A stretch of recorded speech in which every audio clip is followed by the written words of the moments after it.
émission yebi mama na ngai oza kolali otelo bio droit ekanga na kingo bio boko na yesa wana poza experience na wesa oso mona mutu alali bongo drana yakanga jango na position mabe epela wazofina oso yoka yango deja ngai mpe naza na frere moko na banza na ville ya kisantu ntango nazalaki koteya ayebisaki ngai te asi amona mutu moko alali kaka boye na mbeto na mabele ye moko mikangi kingo bafininga epuis bato baza koseka babi tokotala etanga kolamuka wana témoigne nayoka yango na ville ya kisantu frere wana alobi na biso ete ntango ndeko wana alamuki alobi eti bafininga balinga babonga tomonaki yo yo moko oza kobunda na mabele wana maboko esani ekangama ça ce sont des cauchemars bandeko nanga émission tozokende mosika tolingi kotushe bapoint ya koyebisa bino ete bandoto ebele tolotaka ekoki nongo kozala barêve ekoki kozala barêve parce que makanisi noki lokola tata mwasi na biso ozalaka ndoki tata mwasi aye kotala bino na ndako obanga wana na butu oloti opesi mpe rako epapana eke oyebi tata mwasi depo ayela nazomona kaka bamystike boke mpe pa banganga me toza koya boke mpe pa bamagicien toza koya boke mpe pa bapaster toza koya boke mpe pa bamambikudi ye baprofete na bino boyebi na quartier na balabala na bino na mboka na bino na site na bino amonaka makambo amonanga makambo oyo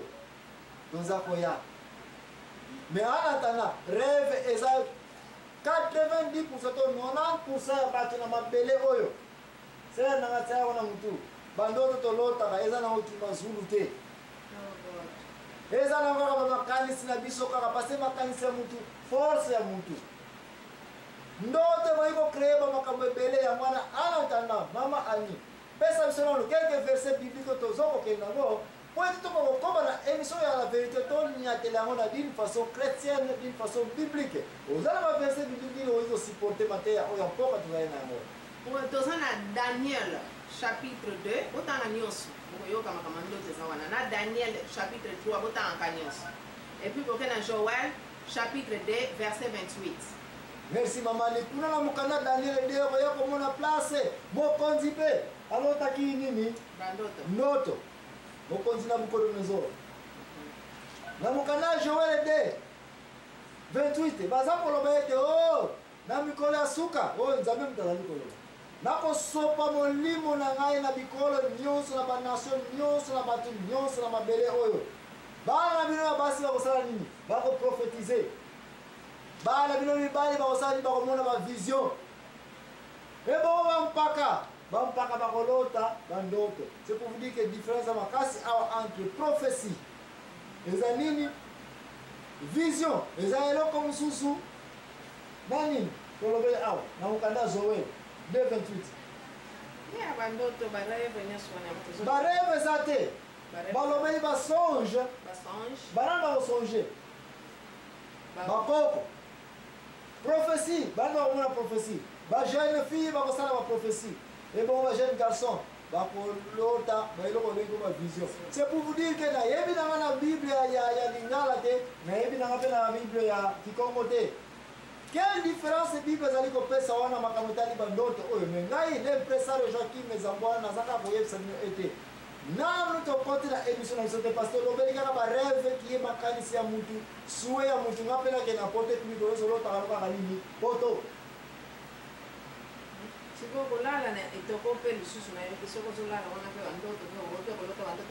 merci maman alingi wana tokotiaka na cadre ba cauchemar olobaki eza physique tout ce qui est ba position physique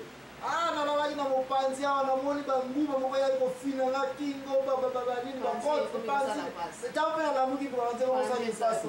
position ya kolalela ekoki mpe kosala ete ozwi nini cauchemar pesanga ndoto nyonso oza nanga afai toka kokoba na koyebisa eza rêve obi eza cauchemar okoki kolala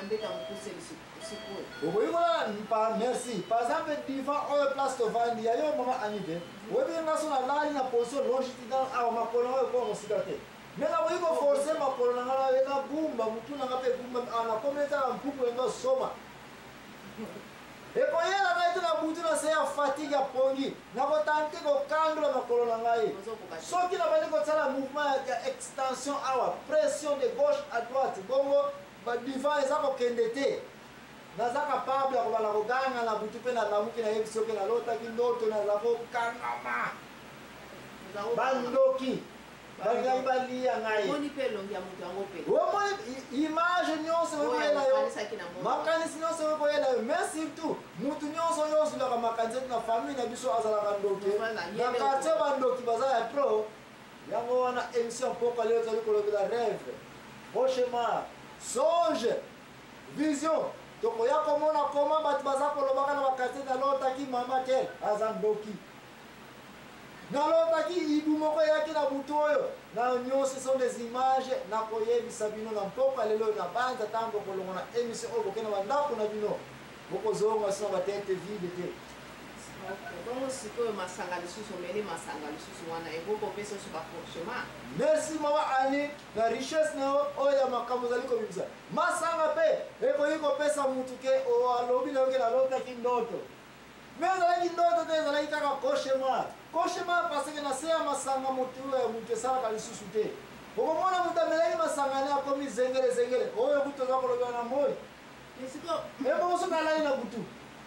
nini oyo ozokanisa mutu amamema masanga kolota se olotaka mwasi naloti oyo na mobali mosusu epandaka ye moko ntango azalaki na bar azalaki mpe na maboko ya mwasi mosusu yango na ye na ndako azomona biloko wana image amonaki akomi koconfondre ke mwasi wana ya ye eke mwasi aza na kaka moka mama na bana epi okomi mama na bana yo mwana loti yo ozotambolaka na nani mibali mosusu cauchemar eza rele kaka baétat physique ya mutu sikoyo baloba mutu alobeli likama na se akuti akandela yo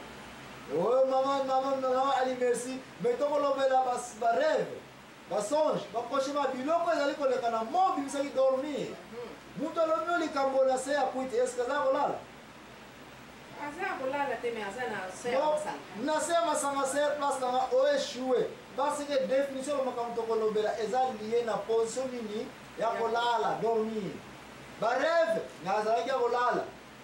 bacauchemar nazalaki mpe ya nini ya kolala biloko nyonso kolobela mpo lelo ezala rele na ntango aza mutu aza kosala baposition nini ya kolala sauf tokotala na bakaya eza koya ona tolobeli te vision révélation prophétie biloko tokolonga na groupe ya ntango mutu aza ya kolala to mpe ntango aza ya kolala me ana tana ngai le mpesario Joakim Ezambwana tika tokenda kozwa somoire mpo na biso mike ntango bino mpe bandeko boke kotanga ata mokanda Daniel ete bokotanga yango nyonso te me bokoma yango tina mu chapitre 3 botanga yango me ya Joël na nimbo kena kotanga mpo eza nango 2:28 merci mama aniyo clôturer page oyo ntango tokozonga yebisa bato nini yango tokotraite na ntango tozali kozonga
l'impresario Joakim Ezambwana kati na émission oyo ya la vérité abanda tosili kozonga awa tozali kolobela rêve tozali mpe kolobela cauchemar tozali kolobela songe tozali kolobela vision tokolobela mpe prophétie tokolobela mpe révélation eloko ekumbi biso toya koloba makambo ebele awa parce ke touti kokende yango ete na badialecte na biso nini ezali kosalemama ani éclairci na mpo nini tolingi kopesa badéfinition bamo oyo mpona balangue na biso eza pena riche te na bamoto yango wana totiango bongo tokokuta rêve bato bazobelanga nini ndoto ebongo cauchemar ndoto ebongo vision ndoto ebongo prophétie ndoto ebongo révélation ndoto biloko nyonso eza kosala ete balangue na biso eza na biso riche te mais grâce ya nzambe epesameli yo lelo na mpoka lelo mama tata oyeba ete ozali kolobela biloko oyo ozala likambo mosusu mama ani na bacauchemar tosilisaki te photo musu pe anga ma drogue bakosha pe koko yela ye musu drogue net badiamba wana ya donc musu médicament musu anesthésie musu opération donc nyonso wana soko eza na koko pe donc selon ndenge naza comprendre yo ntango nalobaki na yo ete bakoshemar ezali biloko ezali provoke na état physique ya mutu état spirituel te so etobi physique elingi loba nzoto bandoto moso eyaka en conséquence en fonction ya makambo ezali koleka na nzoto mutu mama ani auti koloba ete mutu moso okoki komona ete ameli diamba na ye epuis ntango akangi misu alamuki ale namonaki mabele eza kotourne epuis puisque namoni papa na akufa ayeli ngai ndoto oyo tikalaki na olakisa ngo na nani na bamama mbikuti na batata mbikuti na bamagicien na banganga na bapaster na bata ndenge na ndenge kasi tika mama ani oyeba ete diamba mpe ekoki